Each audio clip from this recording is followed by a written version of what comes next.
Okay, now,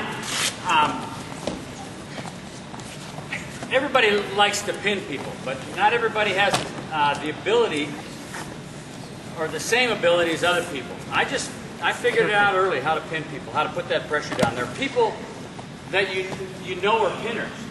They may not even be all that good in other areas, but they're pinning machines. There's some great wrestling people around the country that are known for. Randy Lewis was a pinner. Wade Chalice was the most prolific pinner in NCAA history.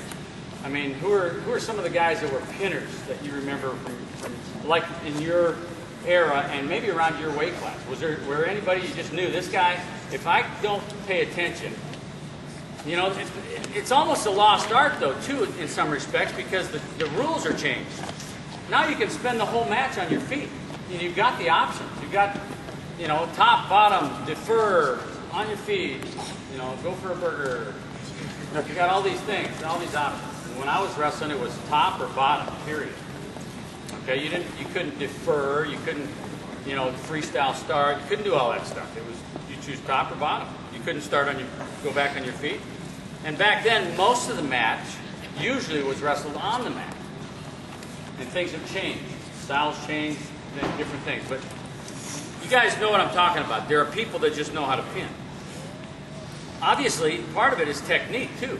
So when I break this guy down, I get him to here. If I go into this big muscle area right here, and I start fighting for this cradle, and he feels it coming, and he wants to fight away from it, well, you know, I'm in his big muscle area. He's probably going to be able to get that leg spread back and really fight to get his legs back. But if I lift down here and set it on a table, see, now I got to set it up on a bench. Now I've got him really at a disadvantage. Now I can really secure and lock tight before I start pursuing. If I'm just down here fighting like this and he's fighting me, trying to get his leg back, go ahead and get your leg back. See, his leg is stronger than my arms. But if I do this and get his leg up on a table, now get your leg back. He doesn't have any power. So I can really start securing things. And then I see guys doing this. Falling off. Trying to pin the guy. Put your weight on him. Put all your weight on him. Make him carry your weight. That shouldn't be a hard one for you to figure out. If you flop off to the side, there's no weight on him. He's got more opportunity to move and arch and kick and wiggle and all that. Put your weight on the guy. Okay? Any questions in this area right here? Okay, any questions about what we've gone over so far? As I was watching, most of you guys had it figured out. But man, end the match. End the match. Pin the guy. Okay? But pursue that leg down low. Get it lifted up, put on the shelf. Some of you guys are going for the high leg. Well, it's easy when your partner's just laying there picking his nose. That's not what happens in a match. Go for the bottom leg, because the near side, far leg cradle is the hardest cradle to get out. Okay? Okay. Now we're going to go to another situation. From right here, this guy gets in here. He's got good flexibility. He's got a good grip. I haven't been able to break him down because he realized that pursuing was not going to get him anywhere. So now he just sort of sinks back like that into his haunches. See, now I can't do it. I'm not as effective as far as busting him over. Especially if you got a real low and wide base, okay? The lower he gets, the wider his base, the more stable he is. So when you're in this position, if you ever get in, you're in on a single, and you think like, well, maybe I'll just hang on and hope for a stalemate. Get low, get wide, and grip hard, okay? Because this guy, I'm not letting him go. I'm not gonna, if his hand breaks, go ahead and, like that, and it's foolish for me to do that.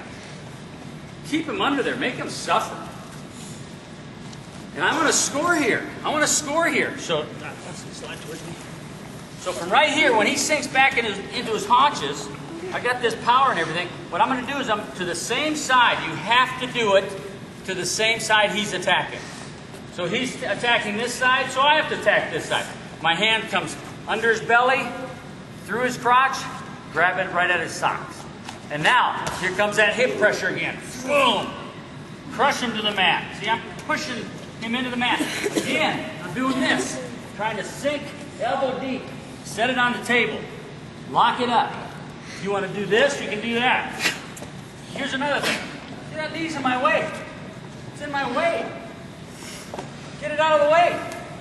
Now I can go chest on chest. And even with my cradle, if his knee's in the way, I'm way high, we're going to roll.